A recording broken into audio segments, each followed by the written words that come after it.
अस्सलाम वालेकुम स्टूडेंट्स। आज के इस वीडियो लेसन में हम ऑटम 2025 का बजटिंग का एक क्वेश्चन डिस्कस कर रहे हैं, जो कि कंपैरेटिवली एक मुश्किल क्वेश्चन, एक अच्छा क्वेश्चन है। तो चलें इस क्वेश्चन को सॉल्व करने की तरफ चलते हैं। सबसे पहले क्वेश्चन को रीड आउट करते हैं, क्वेश्चन को समझते हैं। क्वेश्चन में लिखा हुआ है, trend tot TT is an online retailer of branded handbags selling exclusively through its e-commerce website. Orders are shipped to Karachi, Lahore, and Islamabad via courier company. The following information is available in this respect. The modes of payment and the respective share of total sales are as follows. Total sales का 40% cash on delivery है और 60% जो sales होती हैं वो credit card के through होती हैं। 20% of credit card sales are high value items requiring customization. Credit card में 20% सेल्स ऐसी हैं जो कि कस्टमाइज्ड हैं, यानी कि बाकी 80% नॉर्मल हुई। These are dispatch 10 days after payment. Payment के 10 दिन बाद ये डिस्पैच होती हैं। ये एक इंपॉर्टेंट बात है, फॉरन इसका डिस्पैच नहीं होती हैं, बल्कि अगर फॉर एग्जांपल कोई 1 जनवरी को पेमेंट करता है तो मैं उसको 10 जनवरी को वो गुड्स डिस्पैच करता हूँ। All other items are dispatched immediately and are delivered the same day. बाकी सारी चीज़ें इमीडिएटली डिलीवर हो जाती हैं। Month wise details of sales value and sales order are as follows. अगस्त, सितंबर, अक्टूबर, नवंबर, दिसंबर की सेल्स और कितने ये सेल्स ऑर्डर को रिप्रेजेंट करता है ये बताया हुआ है। द कोरियर सर्विस चार्जेस ₹350 पर ऑर्डर। मेरे ख्याल में इसके लिए नंबर ऑफ ऑर्डर्स की ज़रूरत थी। COD amounts collected by the courier are remitted 5 days after delivery. Cash on delivery पर कोरियर कंपनी जब पैसे कलेक्ट करती है कस्टमर से, तो वो फ़ौरन से आपको पैसे नहीं देती है, बल्कि 5 दिनों बाद देती है, यानी कि आपको 5 दिन बाद पैसा मिलेगा। अगर आपने 1 जनवरी को कोई COD किया, कैश ऑन डिलीवरी किया, तो कोरियर कंपनी से पैसा आने में 5 दिन लगेंगे। ये चीज़ भी याद रखिएगा। However, courier charges are deducted on monthly basis from the first payment due in the following month. courier charges deduct हो जाते हैं जो ₹350 के हिसाब से हैं। Credit card customers are credited by the credit card payments are credited by the bank 5 days after sale. Again, credit card company भी ये करती है कि अगर कोई क्रेडिट कार्ड के जरिए सेल्स होती है तो आपके अकाउंट में फौरन पैसे नहीं आते हैं, बल्कि क्रेडिट कार्ड की जो कंपनी है वो आपके अकाउंट में पैसे 5 दिन बाद डालती है। All handbags are sold at a cost plus 25%. High value items are purchased upon receipt of order. Inventory of regular handbags is maintained at 30% of the next month's projected sales and 45% of the purchases are paid in the same month while the balance are paid in the following month. यानी कि 55% पैसा अगले महीने पे होता है, 45% उसी महीने। Annual selling and admin expenses amounted to rupees 8.6 million, including depreciation of 0.9 million. 8.6 में 0.9 की depreciation है, अगर उसको मैं हटा दूं तो 7.7 बच जाता है। These expenses are paid in the same month in which they are incurred, और ये सेम महीने में पे होता है। याद रखिएगा कि ये एनुअल अमाउंट है। The cash and bank balance as on 31st of August 2025 was 1.25 million. Purchases of handbags in August amounted to 3.6 million. Sales and purchases occur evenly throughout the month unless otherwise stated. It can be assumed that high value orders numbers are 10% of the total order numbers. All high value orders in August 2025 were delivered in the same month. सवाल की requirement में आपको एक cash budget बनाना है, पहली चीज़। दूसरी चीज़, for the year ending 30th November 2025 बनाना है, यानी कि ये कैश बजट रिप्रेजेंट कर रहा होगा सितंबर, अक्टूबर एंड नवंबर के मंथ्स को। एक इंपॉर्टेंट बात यह है कि मुझे मंथ वाइज ब्रेकअप नहीं शो करना। आम हालात में जब हम कैश बजट का सवाल करते हैं और सितंबर, अक्टूबर, नवंबर वाला क्वार्टर हो, तो सितंबर, फिर अक्टूबर, फिर नवंबर, 3 कॉलम्स बनाते हैं। यहाँ पर ऐसा नहीं करना, क्योंकि सवाल में इन इटसेल्फ बहुत सारी चीज़ें कॉम्प्लेक्स हैं। तो सवाल आपसे रिक्वेस्ट कर रहा है कि आप इस तरह से सितंबर, अक्टूबर, नवंबर 3 कॉलम्स ना बनाओ। आप एक ही साथ मुझे कंबाइंड सिंगल वैल्यू बता दो कि क्या कैश इनफ्लो हुआ और क्या कैश आउटफ्लो हुआ। Assume 30 days per month for calculation purposes. कहीं भी कैलकुलेशन करनी हो तो आप एज्यूम करना कि एक महीने में 30 दिन होते हैं। अब देखें, ये सवाल आप लोगों के लिए बड़ा आसान कर दिया। आपको सितंबर, अक्टूबर, नवंबर 3 महीनों की चीज़ बनानी नहीं है। आपने इन तीनों महीनों को एक ही यूनिट कंसिडर कर कर और इस पूरे क्वार्टर में आने वाले कैश इनफ्लोज और आउटफ्लोज बता देने हैं। अच्छा देखें, सेल्स किसको होती है? रिसीवेबल्स को होती है। रिसीवेबल्स का एक जनरल टी अकाउंट बनाऊं तो ब्रॉड डाउन होता है। अगर हम सेल्स करते हैं तो रिसीवेबल डेबिट सेल्स क्रेडिट यानी कि यहाँ पर रिकॉर्ड करते हैं। अगर इनसे पैसे आते हैं तो बैंक डेबिट रिसीवेबल्स क्रेडिट यानी कि यहाँ पर रिकॉर्ड हो जाते हैं। अगर तो कोई क्लोजिंग बैलेंस होता है यानी कि कैरी डाउन होता है, वो यहाँ पर आ जाता है। हमें ये मालूम है कि रिसीवेबल्स के अकाउंट की फुटिंग जो है वो बराबर होनी चाहिए, यानी कि ब्रॉड डाउन और सेल्स का जो भी टोटल बनेगा वही टोटल बैंक और कैरिड डाउन का भी बनेगा। इसका मतलब मैं ये कह सकता हूँ कि brought down plus sales is equals to bank plus carried down. या फिर मैं ये भी कह सकता हूँ कि बैंक या कैश का इनफ्लो या जो पैसा आया होगा वो आएगा sales plus brought down minus carry down से।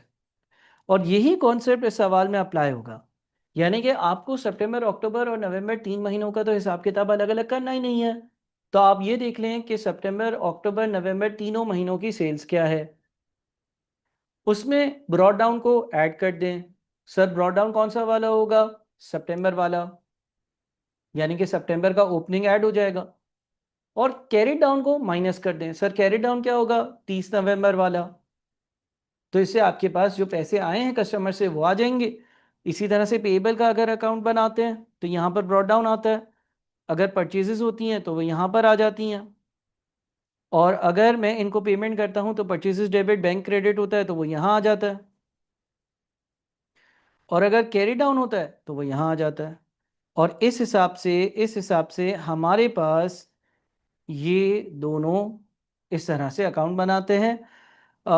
यानी कि बैंक की जो वैल्यू होती है या जो आप पेमेंट करते हो और जो आपका बैंक की जो वैल्यू होती है और जो आपका कैरी डाउन होता है, ये दोनों ऐड कर कर उतना ही बनता है जितना ब्रॉड डाउन और परचेजेस होता है। या फिर अगेन मैं कह सकता हूँ कि बैंक से जो मैंने पेमेंट करी है वो कैलकुलेट करने के लिए ब्रॉड डाउन में मैं परचेजेस को ऐड कर दूँ और कैरी डाउन को माइनस कर दूँ। कुछ इस तरह का ही कॉन्सेप्ट इस सवाल में भी अप्लाई हो रहा होगा। इस सवाल में हम जो है वो इस तरह से कैश का इनफ्लो और इस तरह से पूरे 3 महीनों का कैश का आउटफ्लो ढूंढ रहे होंगे। ठीक है जी, क्योंकि हमें मंथ वाइज तो ब्रेकअप करना नहीं है। अच्छा, अब मैंने टाइम बचाने के लिए एक छोटी सी वर्किंग कर दी है और वो छोटी सी वर्किंग आप लोगों के सामने नज़र आ रही होगी। वो वर्किंग ये करी है कि मैंने सेल्स को ब्रेक कर दिया। फॉर एग्जांपल अगस्त की सेल्स 4.8 मिलियन है। अगस्त की टोटल सेल्स 4.8 मिलियन है। हमें इस 4.8 मिलियन का ब्रेकअप दिया हुआ है। हमें ये बताया हुआ है कि ये अगर अगस्त की सेल्स है 4.8 मिलियन तो इसका 40% कैश ऑन डिलीवरी है। तो आप ज़रा ये काम करें कि 4800 को 0.4 से या 40% से मल्टीप्लाई करें, 1920 आ जाएगा।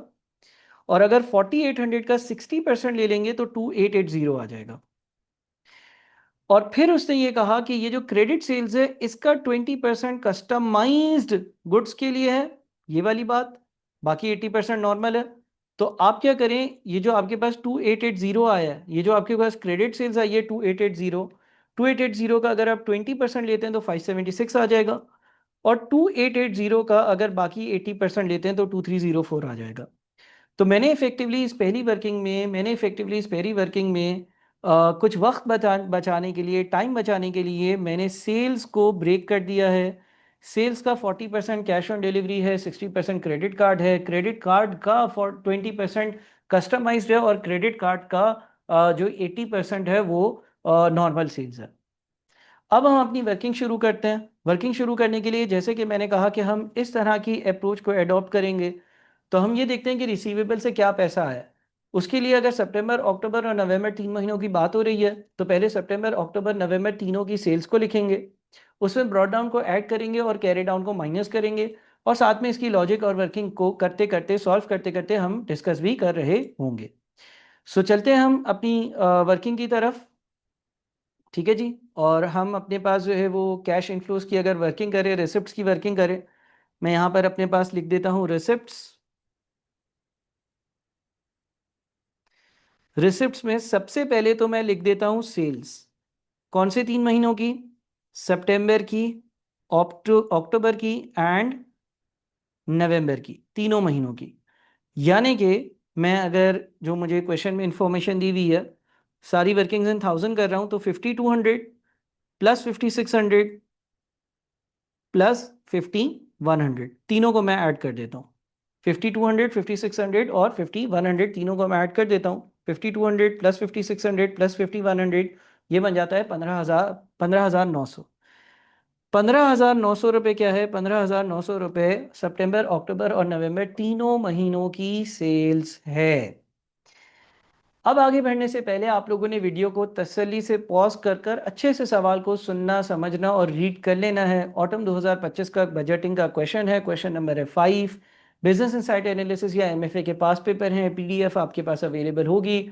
आप इसको एक बार अच्छे से रीड करेंगे तो फिर बात बनेगी, तो फिर आपको बात आसानी से समझ आएगी और मेरे लिए समझाना आसान होगा। अब आ जाते हैं हम सितंबर की तो हमने वैल्यू लिख ली, अब ब्रॉड डाउन पर आ जाते हैं। अच्छा देखिए, अगस्त की कुछ सेल्स ऐसी है, अगस्त की कुछ सेल्स ऐसी है जिसका पैसा आपको सितंबर में मिला होगा। अगस्त की कुछ सेल्स ऐसी है जिसका पैसा आपको सितंबर में मिला होगा। क्यों सर? देखें, अगर मैंने 26 अगस्त को किसी को नॉर्मल वाली सेल्स करी है तो उसका पैसा मुझे 1 सितंबर को मिला होगा। अगर मैंने 27 अगस्त को किसी को सेल्स करी है, उसका पैसा मुझे 2 सितंबर को मिला होगा। सर ऐसा क्यों? ऐसा क्यों? ऐसा पॉइंट नंबर 5 और ऐसा पॉइंट नंबर 6 की वजह से। पॉइंट नंबर 5 और 6 दोनों ये कहते हैं कि आपको 5 दिन बाद पैसे मिलते हैं। अगर कैश ऑन डिलीवरी होता, अगर कैश ऑन डिलीवरी होता तो कस्टमर कोरियर कंपनी को पैसे दे देता है, आपके हाथ पे नहीं आते। यानी कि 26 अगस्त को अगर कोई कैश ऑन डिलीवरी हुआ तो आपके पास 5 दिन बाद यानी कि 1 सितंबर को पैसा आएगा। अगर क्रेडिट कार्ड्स के जरिए सेल होती है, 26 अगस्त वाले दिन क्रेडिट कार्ड के जरिए सेल हुई, उसका पैसा आपके पास इमीडिएटली नहीं आता। क्रेडिट कार्ड वाली जो बैंक है वो भी आपको 5 दिन बाद पैसे बैंक देता है। और ये बात आपके पॉइंट नंबर 5 और 6 में क्लियरली मेंशन है। इसका मतलब ये हो गया कि अगस्त में जो मैंने सेल्स करी है उसके आखिरी 5 दिनों का पैसा सितंबर के शुरू के 5 दिनों में आया होगा। जी हाँ, लेकिन यहां पर एक और बात याद रहे, और वो बात ये याद रहे कि जो कस्टमाइज गुड्स है ना, उस पर ये रूल अप्लाई नहीं होता। कस्टमाइज गुड्स में क्या लिखा हुआ है? These are dispatch 10 days after payment. ये गुड्स वो गुड्स हैं जो पेमेंट आने के 10 दिन बाद डिस्पैच होते हैं। All other items are dispatch immediately and are delivered the same day. देखिए, ये जो बात लिखी हुई है ना, ऑल अदर आइटम्स, ये एक्चुअली आपके पास सीओडी के बारे में लिखी हुई है और उस 80% क्रेडिट कार्ड वाली सेल्स के बारे में लिखी हुई है जिसकी मैं अभी बोल रहा था कि 5 दिन बाद पैसे मिलते हैं। सर अगर कोई कस्टमाइज चीज होती है उसके पैसे कब मिलते हैं? देखिए, अगर मिसाल के तौर पर गौर से सुनिएगा, किसी को आपने कस्टमाइज चीज जो है वो 21 अगस्त को किसी ने जो है ना वो क्रेडिट कार्ड स्वैप किया और क्रेडिट कार्ड स्वैप कर कर ना कस्टमाइज कोई चीज आपसे बनवाई। अब लिखा हुआ क्या है पॉइंट नंबर 2 में? 20% of credit card sales are high value items requiring customisation, these are dispatch 10 days after payment. इसका मतलब अगर कस्टमर ने 21 अगस्त वाले दिन कोई कस्टमाइज चीज के लिए पेमेंट करी तो फिर क्या होगा? फिर ये होगा कि मैं इसको डिस्पैच करूंगा 1 सितंबर को, इफेक्टिवली 10 दिन बाद, है ना? अच्छा, इसके पैसे मुझे कब मिलेंगे ये सोचने वाली बात है। सर कस्टमर ने कार्ड स्वैप कर दिया 21 अगस्त को, चीज आप उसको डिलीवर कर रहे हो 1 सितंबर को, मान लिया। क्रेडिट कार्ड कंपनी के पास जब पैसे आते हैं वो 5 दिन बाद आपको दे देती है। यानी कि अगर आपने 21 अगस्त को किसी ने ऑर्डर प्लेस किया, 21 अगस्त को किसी ने ऑर्डर प्लेस किया, वो ऑर्डर आप डिस्पैच करोगे, डिलीवर करोगे 1 सितंबर को, यानी कि 10 दिन बाद।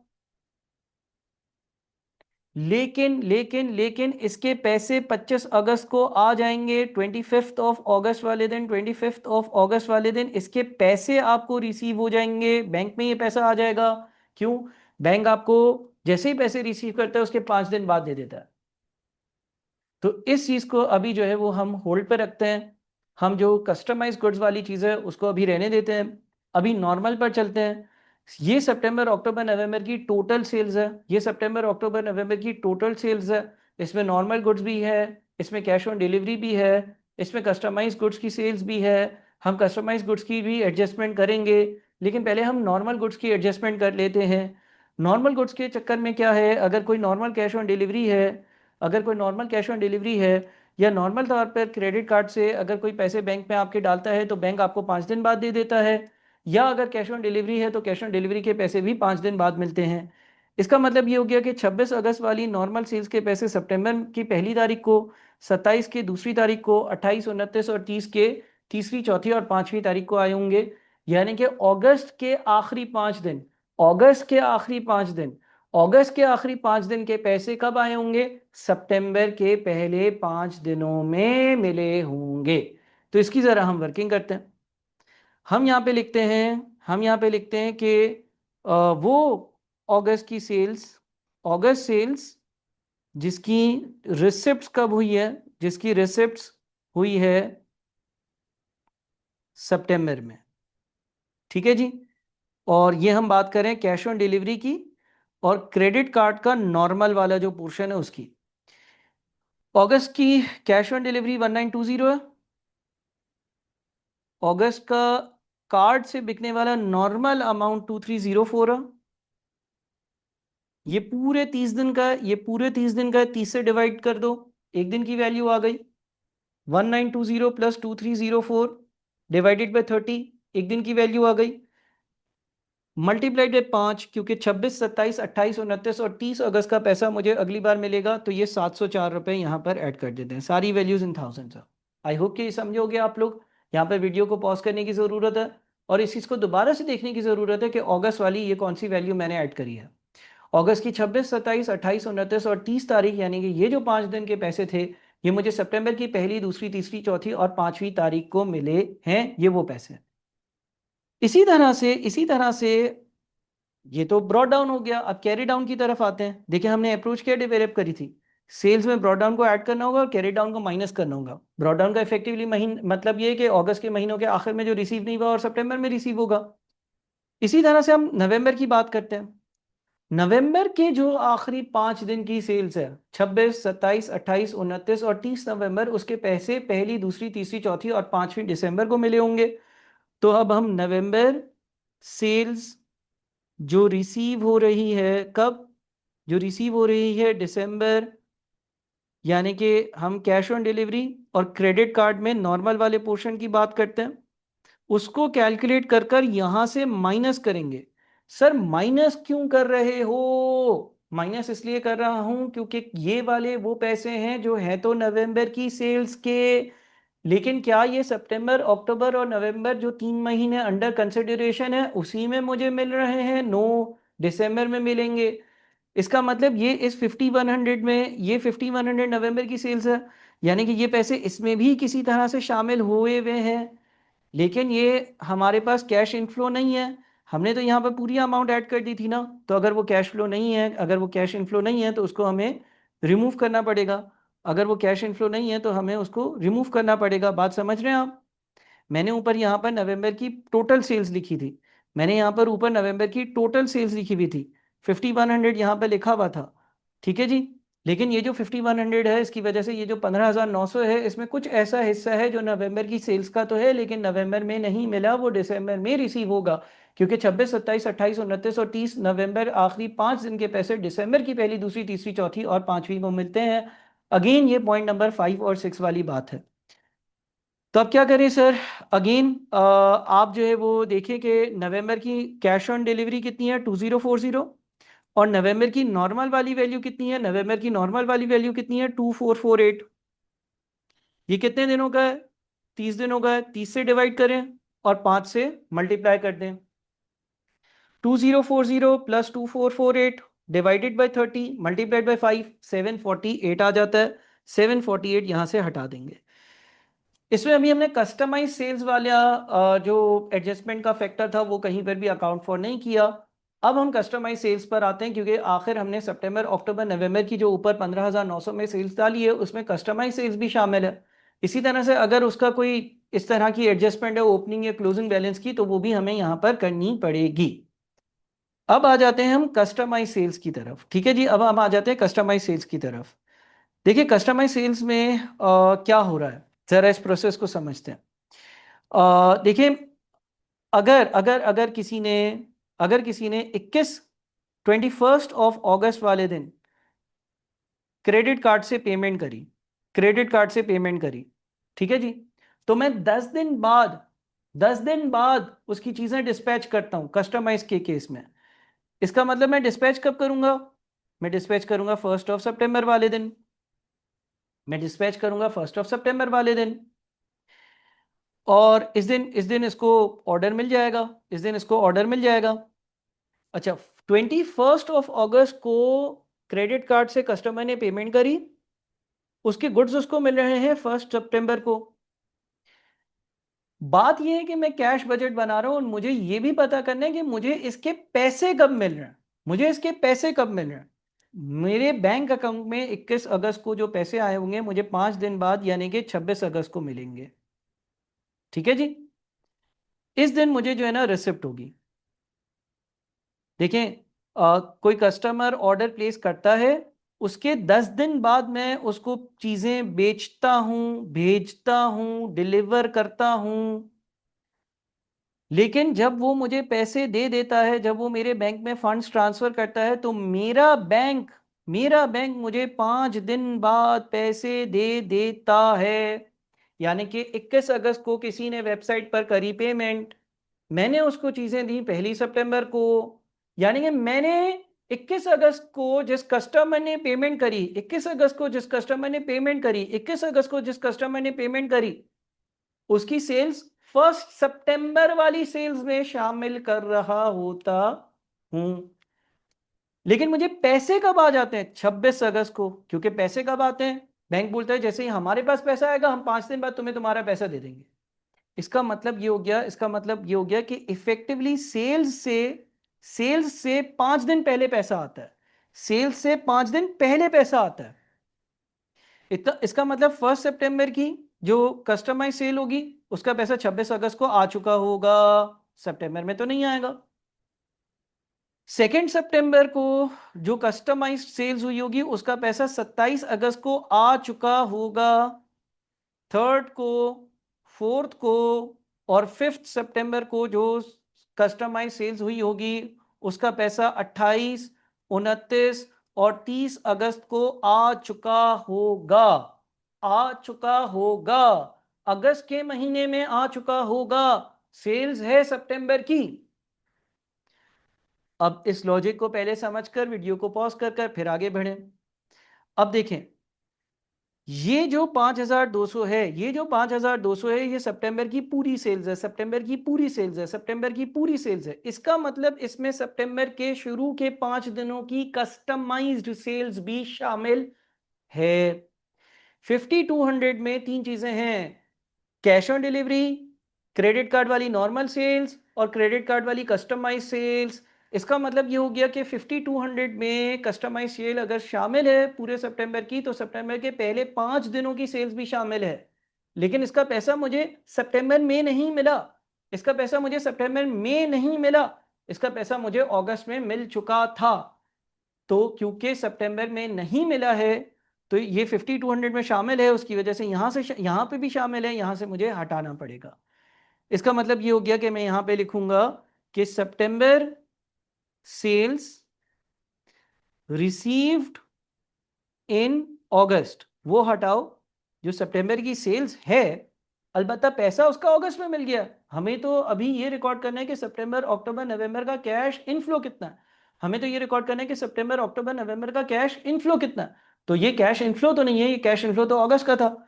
अब कैलकुलेट कैसे करेंगे आप मुझे बताएं। सितंबर की कस्टमाइज सेल कितनी है? 624, ठीक है। जो कस्टमाइज सेल्स है वो 624 है। 624 30 दिनों की है, 30 से डिवाइड कर दें, 5 दिनों का इसमें से पैसा पिछले महीने आ चुका है। तो 624 को 30 से डिवाइड कर 5 से मल्टीप्लाई करते हैं, 104 आता है, 104 यहां से हटा देते हैं, 104 यहां से हटा देते हैं, ठीक है जी।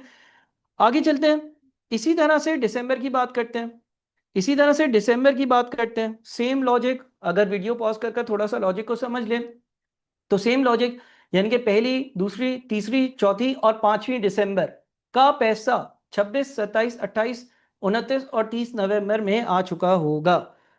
तो दिसंबर का वो अमाउंट जो मैंने रिसीव किया हुआ है नवंबर में, क्योंकि मैं कैश इनफ्लो की वर्किंग कर रहा हूं, इस हिसाब से ये हो जाएगा 744, ये 30 दिन का है, मल्टीप्लाइड बाय 5 और ये ऐड करेंगे क्योंकि है तो सेल्स दिसंबर की लेकिन नवंबर में ही पैसा इसका मिल चुका है, तो 744 डिवाइडेड बाय 30 मल्टीप्लाइड बाय 5 ये हो जाता है 124। ठीक है जी। यहां पर मैं चाहूंगा कि एक बार वीडियो को पॉज कर अच्छे से चीजों को समझ लें, फिर आप आगे बढ़िएगा। अच्छा सर, क्या ये पैसा मुझे मिला होगा? नहीं, अभी क्या होता है कि कोरियर कंपनी जब मुझे पैसा देती है ना, तो अपने जो कोरियर चार्जेस है वो माइनस कर फिर मुझे पैसा दे रही होती है। तो आप देखते हैं कि भाई कोरियर कंपनी जो है वो क्या करेगी। कोरियर कंपनी की बात देखते हैं। अच्छा, यहाँ पर आपके पास लिखा हुआ है, कहाँ है भाई कोरियर कंपनी से रेलिवेंट पॉइंट नंबर अगर 13 देखते हैं, it can be assume that high value orders are 10% of the total order numbers. All high value orders in August were delivered in the same month. अगस्त के high value orders अगस्त में ही deliver हो गए थे। कोरियर कंपनी चार्ज कितना करती है? 350 करती है। और उसके बाद ये चीज लिखी हुई है, however courier charges are deducted on monthly basis from the first payment due in the following month. Courier के जितने भी चार्जेस बनते हैं, कोरियर के जितने भी चार्जेस बनते हैं वो अगले महीने की पहली पेमेंट में डिडक्ट होकर फिर नेट अमाउंट मुझे मिलता है। इसका मतलब अगस्त के कोरियर के चार्जेस सितंबर में, सितंबर के कोरियर के चार्जेस अक्टूबर में, अक्टूबर के कोरियर के चार्जेस नवंबर की पहली तारीख या शुरू के कुछ दिनों में जो है वो एडजस्ट हो जाते होंगे, फिर मुझे पैसा मिलता होगा। तो इसका मतलब ये हो गया कि ये जो रिसिप्ट्स आई हैं, ये जो रिसिप्ट्स आई हैं, ये जो रिसिप्ट्स आई हैं, ये भी मेरे हाथ नहीं आती होंगी। ये आने से पहले कुछ अमाउंट जो है वो कोरियर कंपनी वाला डिडक्ट कर लेता है। वो अपने कोरियर चार्जेस डिडक्ट कर लेता है, कोरियर चार्जेस डिडक्ट कर लेता है, क्योंकि पैसा तो इसके हाथ में आएगा ना सीओडी का, कैश ऑन डिलीवरी का। अब क्या होगा भाई, आपके पास जो है वो आप देख लें कि आपके पास अगस्त में 410 ऑर्डर्स थे, सितंबर में 420 ऑर्डर्स थे, अक्टूबर में 450 ऑर्डर्स थे। ठीक है जी।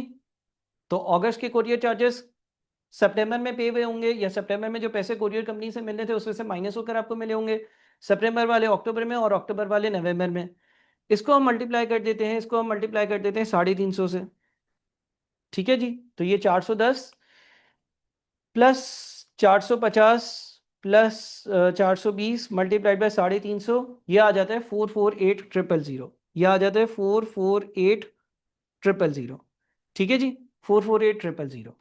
अच्छा, अब यहां पर एक और बात भी है, और वो क्या है भाई, देखिए जी, यहां पर लिखा हुआ है, it can be assume that high value orders numbers are 10% of the total order numbers. जो आपके टोटल ऑर्डर्स होते हैं उन टोटल ऑर्डर्स में से 10% ऑर्डर्स कौन से होते हैं? 10% ऑर्डर्स हाई वैल्यू ऑर्डर्स होते हैं। 10% ऑर्डर्स हाई वैल्यू ऑर्डर्स होते हैं। ये जो 10% ऑर्डर्स होते हैं, जो हाई वैल्यू ऑर्डर्स होते हैं, इनका क्या होता है भाई? इनका ये होता है कि अब फॉर एग्जांपल नवंबर में टोटल 460 आपको नज़र आ रहे हैं कि ऑर्डर्स जो है वो डिस्पैच हुए हैं। ठीक है जी। 460 ऑर्डर्स अगर टोटल डिस्पैच हुए हैं, 460 ऑर्डर्स अगर टोटल डिस्पैच हुए हैं, तो इसका 460 ऑर्डर्स अगर टोटल नवंबर के ऑर्डर्स हैं, तो इसका 10% ऑर्डर्स यानी कि 46 ऑर्डर्स जो है वो हाई वैल्यू ऑर्डर्स हैं। ठीक है जी। अच्छा, ये हाई वैल्यू ऑर्डर्स डिस्पैच, ये हाई वैल्यू ऑर्डर्स जो है वो ये पूरे पूरे नवंबर के महीने के हैं। ठीक है ना, ये हाई वैल्यू ऑर्डर्स पूरे नवंबर के महीने के हैं। इसको अगर मैं 30 से डिवाइड कर देता हूं, इसको अगर मैं 30 से डिवाइड कर देता हूं, तो मेरे पास एक दिन के हाई वैल्यू ऑर्डर्स आ जाते हैं। और इसको अगर मैं 10 से मल्टीप्लाई कर देता हूं, तो आखिरी 10 दिनों के हाई वैल्यू ऑर्डर्स आ जाते हैं। अगर मैं इसको 10 से मल्टीप्लाई कर देता हूं, तो आखिरी 10 दिनों के हाई वैल्यू ऑर्डर्स आ जाते हैं। ये जो हाई वैल्यू ऑर्डर्स हैं, ये आपके पास आ, इसकी जो डिलीवरी फीस बनती है, इसकी जो डिलीवरी फीस बनती है वो कितने से बनती है? 350 से बनती है। 460 into 0.1 46 divided by 30 multiplied by 10 multiplied by 350, ये बनता है 5367। 5367 क्या है भाई? देखिए आपके पास यहां पर इसने लिखा हुआ था कि it can be assume that high value order numbers are 10% of the total order numbers. जो टोटल आपके पास ऑर्डर्स होते हैं उसमें से ये हाई वैल्यू ऑर्डर्स होते हैं।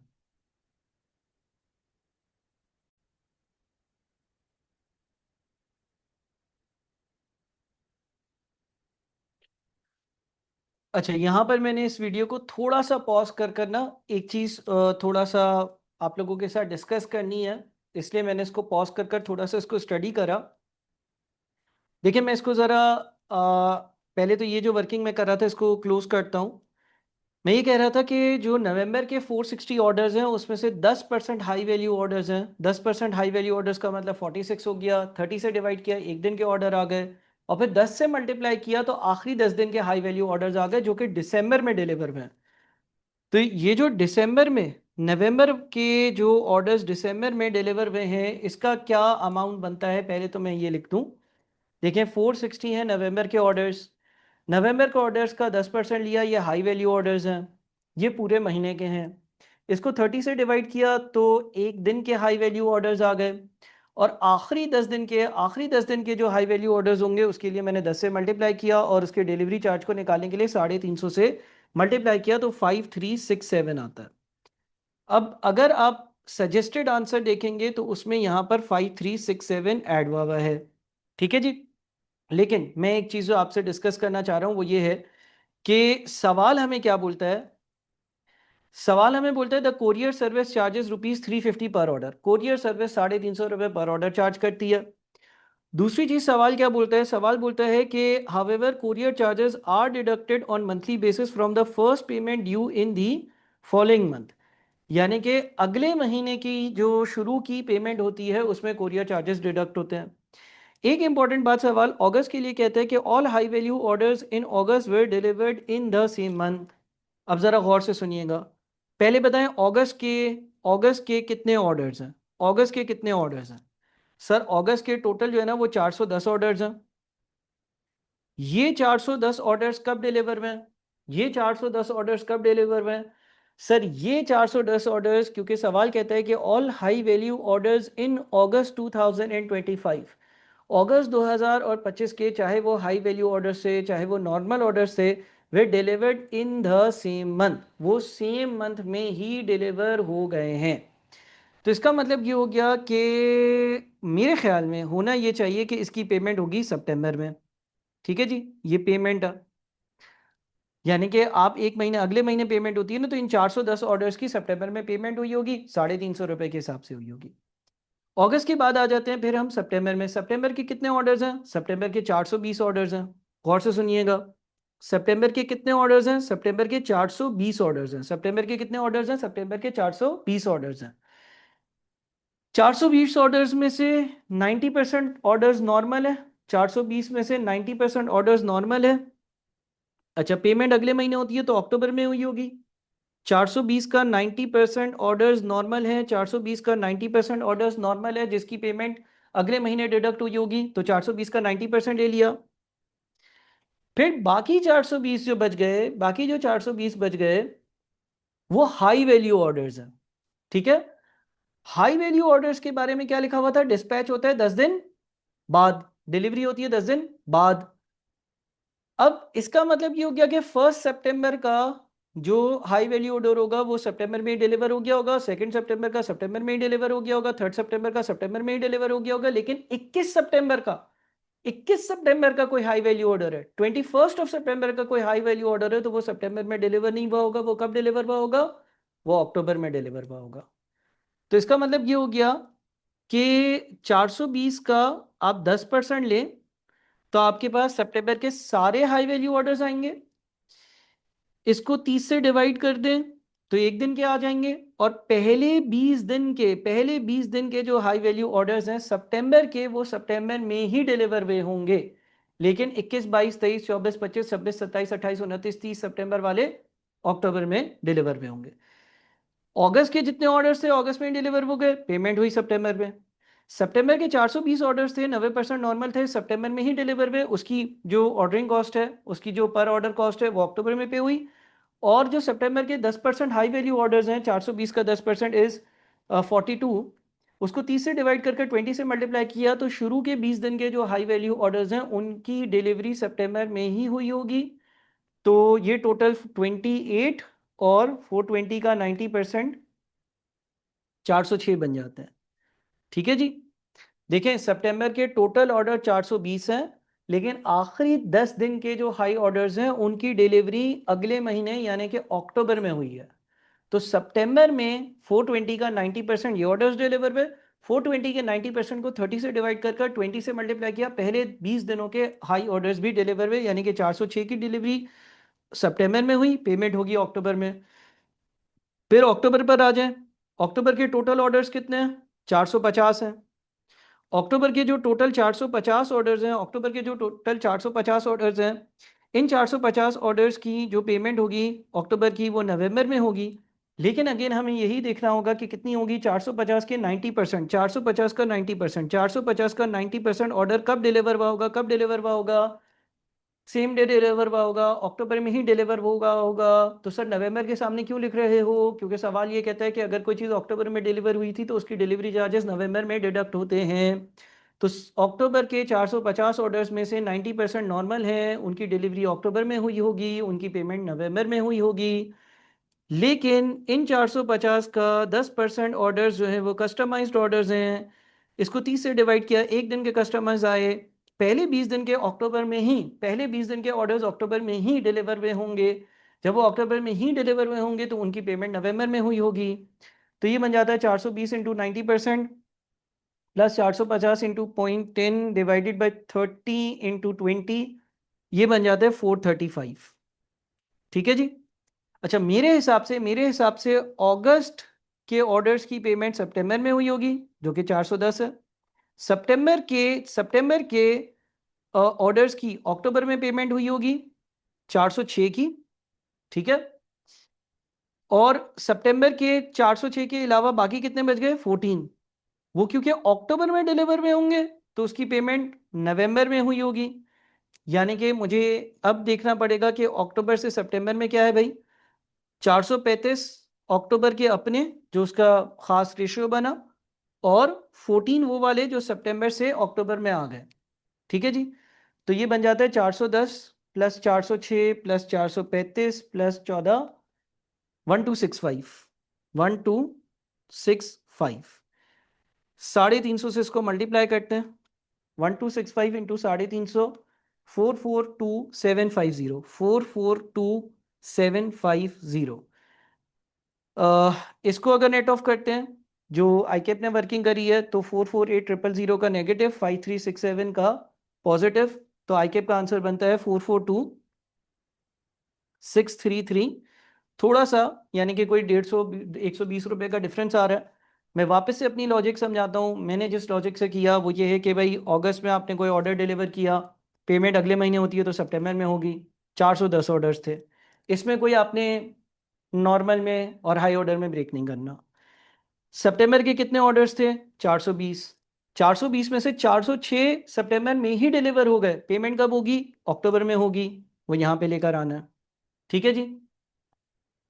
फिर इसके 14 ऑर्डर्स जो हैं वो आपके पास बाद में डिलीवर हो रहे हैं। जब वो बाद में डिलीवर हो रहे हैं तो वो यहाँ पर आ रहे हैं, और यहाँ पर आ रहे हैं तो आपने ये 435 में 14 ऐड किया। बहरहाल ये मुख्तलिफ अजम्पशंस हो सकती हैं, मैंने एक अजम्पशन से ये वर्किंग कर दी। अब देखें, हमने बहुत सारा काम जो सेल से रेलेवेंट था ना, जो इस सवाल का एक मेन और एक मेजर हिस्सा था, वो हमने जो है वो सॉल्व कर लिया, और उसमें भी हमें काफ़ी जो है वो टाइम लगा है। बाकी हिस्सा जो है वो मैं आपको थोड़ा सा आईकेप के आंसर से रिव्यू करवा देता हूँ। मेन काम यही था। बाकी भी हम काम जो है वो बिल्कुल देखेंगे, कोई चीज़ अधूरी नहीं छोड़ेंगे। मैं आपके सामने आईकेप का आंसर पेश कर रहा हूँ, फिर इसको इंशाल्लाह ताला हम डिस्कस कर वाइंड अप करते हैं, ताकि वीडियो भी जो है वो एक मुनासिब लेंथ की हो। ऐसा ना हो कि आप जो है वो देखें ही ना, या आपको लगे कि भाई ये तो बहुत मुश्किल सवाल है। ये पीडीएफ आपको बिल्कुल मिल जाएगी। देखिए जी, ये वर्किंग आईकेप ने करी हुई है, सेल्स की हमने भी करी हुई है, थोड़ा शायद हमने डिफरेंट तरीके से करी होगी। और इसके अलावा ये सारी वैल्यूज़ जो हैं यहाँ तक, ये हमने भी सारी कैलकुलेट करनी है। मैं आपको दिखा देता हूँ। ये सारी वैल्यूज़ हमने भी कैलकुलेट करनी है। अगर आप ऊपर सवाल में गो थ्रू करेंगे आपको सारी चीज़ें मिल जाएंगी। इसके बाद पेमेंट वाली साइड पर आ जाते हैं। पेमेंट वाली साइड में अगेन हमें वही लॉजिक अप्लाई करनी है। हमारे पास जो है वो कॉस्ट ऑफ गुड सोल्ड आ सकता है। ठीक है जी। देखें, हमारे पास एक इक्वेशन होता है। कॉस्ट ऑफ गुड सोल्ड कैसे आता है? कॉस्ट ऑफ गुड सोल्ड आता है आपके पास opening stock plus purchases minus closing stock से। यानी कि अगर मुझे परचेजेस कैलकुलेट करनी हो, तो क्या करूंगा, मैं cost of goods sold pick करूंगा, उसमें मैं क्लोजिंग स्टॉक को ऐड करूंगा और ओपनिंग स्टॉक को माइनस करूंगा। तो सबसे पहले मैं सितंबर और अक्टूबर और नवंबर की परचेजेस ढूंढ लेता हूँ। आईकिप की वर्किंग भी है, लेकिन मैं अपनी वर्किंग साथ में कर रहा हूँ। सबसे पहले कॉस्ट ऑफ गुड्स सोल्ड देखते हैं। सवाल में ये बात मेंशन थी कि all handbags are sold at cost plus 25%। तो सितंबर अक्टूबर नवंबर की टोटल सेल्स क्या है? सितंबर अक्टूबर नवंबर की टोटल सेल्स 15,900 है। इसमें 25% जो है वो हमारा मार्कअप शामिल है, 25% मार्कअप शामिल है। तो कॉस्ट ऑफ गुड्स सोल्ड कैसे आएगी? कॉस्ट ऑफ गुड्स सोल्ड के लिए 15,900 डिवाइडेड बाई 125 मल्टीप्लाइड बाई 100। ये आ गया हमारा cost of goods sold, 15,900 divided by 125 multiplied by 100। Sir purchases क्यों ढूंढ रहे हैं? परचेजेस इसलिए ढूंढ रहे हैं क्योंकि हमें पेएबल के अकाउंट वाली अप्रोच से चलना है, जिसमें हमें पेमेंट ढूंढने के लिए ब्रॉड डाउन चाहिए, परचेजेस चाहिए और कैरी डाउन चाहिए, इसलिए परचेजेस ढूंढ रहे हैं। कॉस्ट ऑफ गुड्स सोल्ड पहले ढूंढेंगे। कॉस्ट ऑफ गुड्स सोल्ड ये आ गया 12720। इसमें हम क्लोजिंग स्टॉक को ऐड करते हैं। क्लोजिंग स्टॉक यानी कि 30 नवंबर है, तो नवंबर के एंड का जो स्टॉक होगा वो होगा। पॉलिसी क्या है? स्टॉक की पॉलिसी पॉइंट नंबर 8 में लिखी हुई है, high value items are purchase upon receipt of order. High value item जैसे जैसे ऑर्डर रिसीव होते हैं तब परचेज होती हैं। Inventories of regular handbags is maintained at 30% of the next months projected sales. तो आप देखें कि नवंबर की जो नॉर्मल वाली सेल्स है वो कितनी है? नवंबर की नॉर्मल वाली सेल्स का मतलब कैश ऑन डिलीवरी वाली, और ये नॉर्मल वाली 2040 और 2448, ये बनता है 4488, 4488 बनता है। ठीक है जी। और अच्छा, हैंडबैग्स के बारे में उसके लिए क्या लिखा है? Customer inventory of regular handbag is maintain 30% of the next month. High value items are purchased upon receipt of order. High value item कब परचेज होती है? जब ऑर्डर रिसीव होता है। लेकिन हम total cost of goods sold निकाल लेते हैं। Total cost of goods sold निकालते हैं तो हमारे पास नवंबर की, हमारे पास एक मिनट रुके ये टेबल बना हुआ है ना? ठीक है, ओके।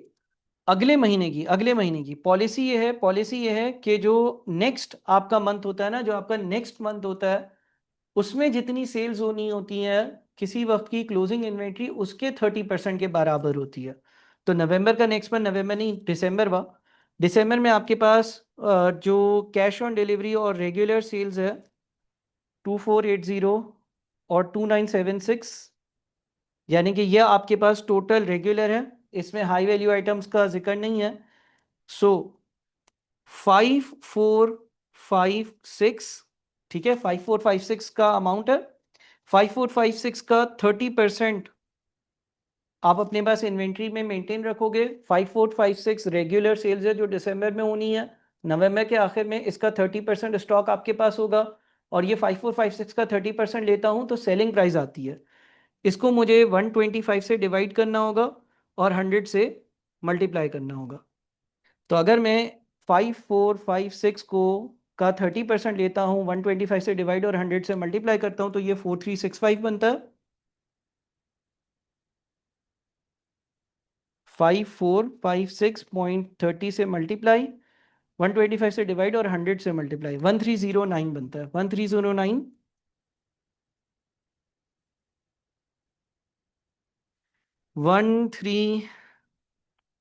1309.44।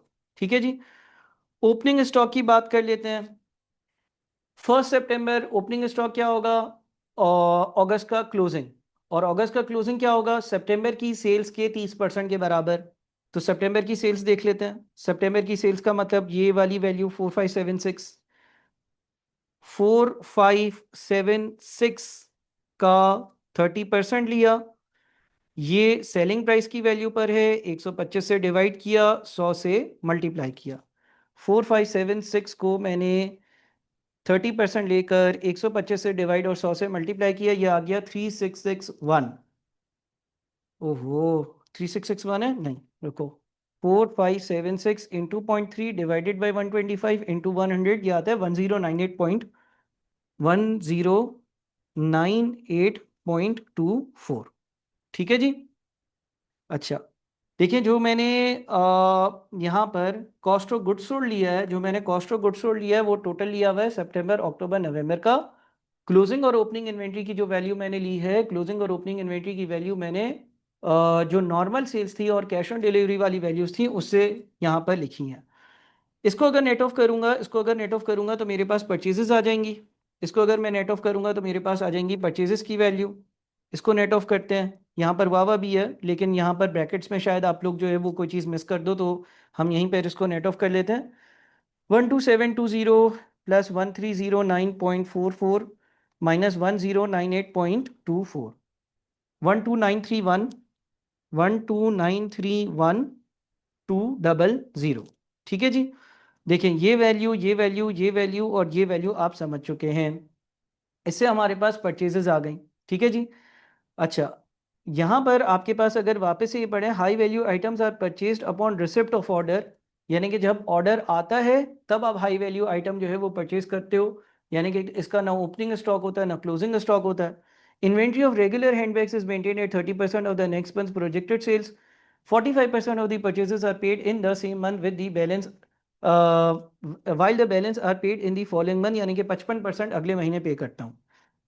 अच्छा, अब यहां पर आपके पास ये परचेजेस जो आई हैं ये किन महीनों की आई है? सितंबर अक्टूबर नवंबर की। सितंबर अक्टूबर और नवंबर की परचेजेस आ गई। इसमें एक और वर्किंग हुई हुई है, payment of August purchases in September 55% of 3.6 million. जो अगस्त में आपने चीजें परचेज करी होंगी उसकी कुछ पेमेंट आपने करी होगी सितंबर के महीने में। ये इफेक्टिवली आपका ब्रॉड डाउन है। देखें आपके पास जो पेबल्स को पेमेंट आती है वो कैसे आती है? पेबल को जो पेमेंट आती है वो इस इक्वेशन से हमने बोला हम निकालेंगे। इस इक्वेशन का मतलब क्या हो गया? ब्रॉड डाउन, यानी कि जो अगस्त में आपने चीज़ें खरीदी थी लेकिन जिसकी पेमेंट अगस्त में नहीं करी, प्लस परचेजेस। परचेजेस का मतलब हो गया सितंबर अक्टूबर और नवंबर की purchases, minus carry down. Carry down का मतलब यह है कि जो नवंबर का क्लोजिंग है, नवंबर के क्लोजिंग का मतलब यह है कि नवंबर वाली वो परचेजेस इसकी पेमेंट दिसंबर में होगी।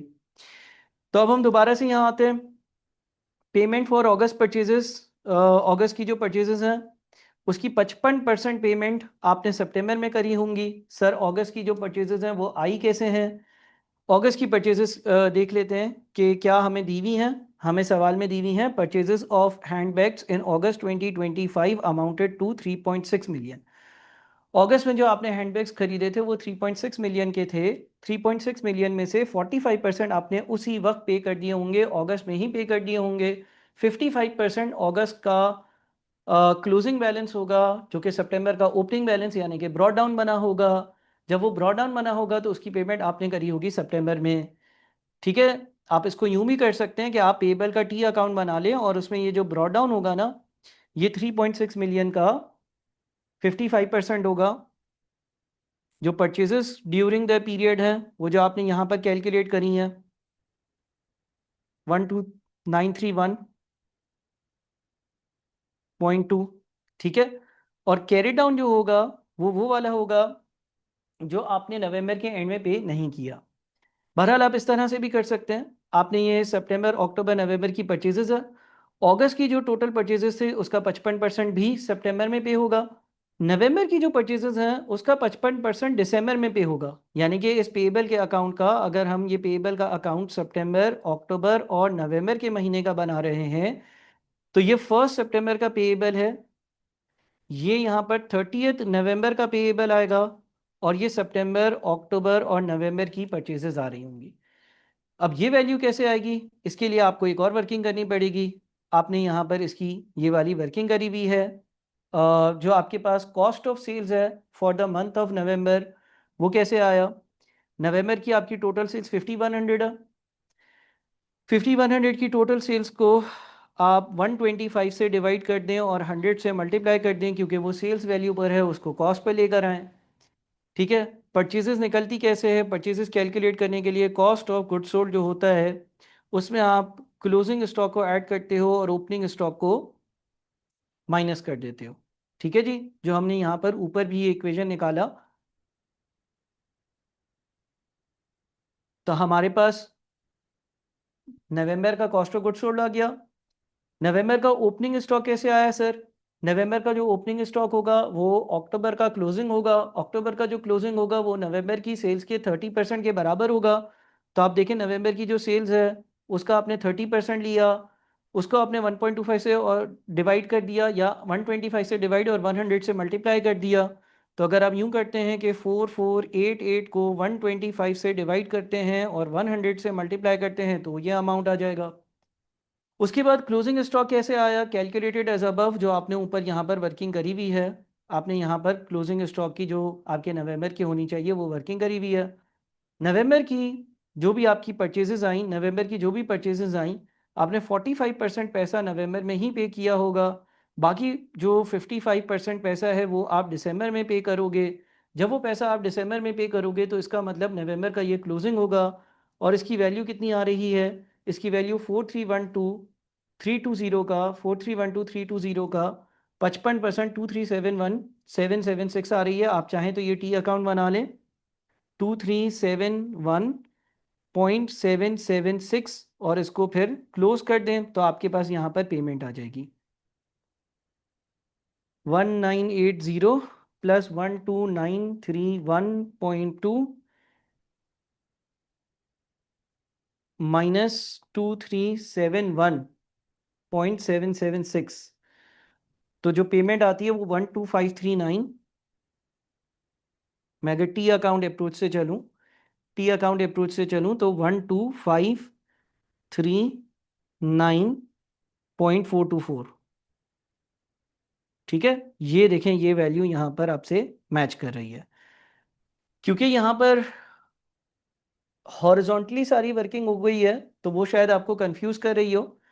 बहरहाल इन शॉर्ट किया ये है कि इस वाली वर्किंग से आपने परचेजेस ढूंढी है, इस परचेजेस से आपने ये टी अकाउंट बनाया है। ठीक है, इस तरह से ये सवाल सॉल्व हो रहा है। जब आपके पास पेमेंट फॉर परचेजेस आ गई, उसके बाद आपके पास पूरे साल के एडमिन एंड सेलिंग के 8.6 के एक्सपेंसेस थे। 0.9 मिलियन उसमें से डेप्रिसिएशन थी, वो किसी को आप पे नहीं करते, वो हटा दें। 4 से इसलिए डिवाइड किया, अगर आप चाहें तो 4 से ना डिवाइड करें बल्कि 3/12 से मल्टीप्लाई कर लें, क्योंकि ये पूरा जो अमाउंट आएगा ना 8.6 माइनस 0.9, 7.7 मिलियन का अमाउंट पूरे साल का यानी कि 12 महीनों का है। तो आप 12 से डिवाइड और 3 से मल्टीप्लाई कर लें तो भी यही अमाउंट आएगी, या 4 से डिवाइड कर दें।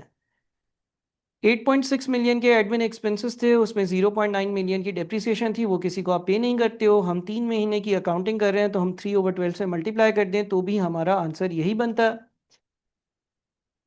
ये भी आपका आउटफ्लो है, ये भी आपका आपका आउटफ्लो है, ये आपके टोटल आउटफ्लोज आ गए। ठीक है जी, इसको हम ए कह देते हैं, इसको हम बी कह देते हैं। तो ये जो सी है ये कैसे आया है? ये सी आया है ए माइनस बी से।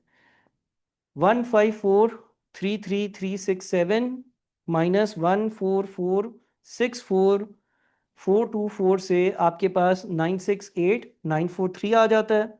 ओपनिंग बैलेंस सवाल में दिया हुआ था और क्लोजिंग बैलेंस ऐसे ही आ जाएगा। तो काफ़ी घूमा फिरावा सवाल, अच्छा सवाल, मुश्किल सवाल, और आप अगर इस वीडियो को पॉज कर देखेंगे तो इंशाल्लाह समझ में आ जाएगा। काइंडली इसको अच्छे से समझिएगा और बार बार करिएगा। Thank you so much. अल्लाह हाफिज़।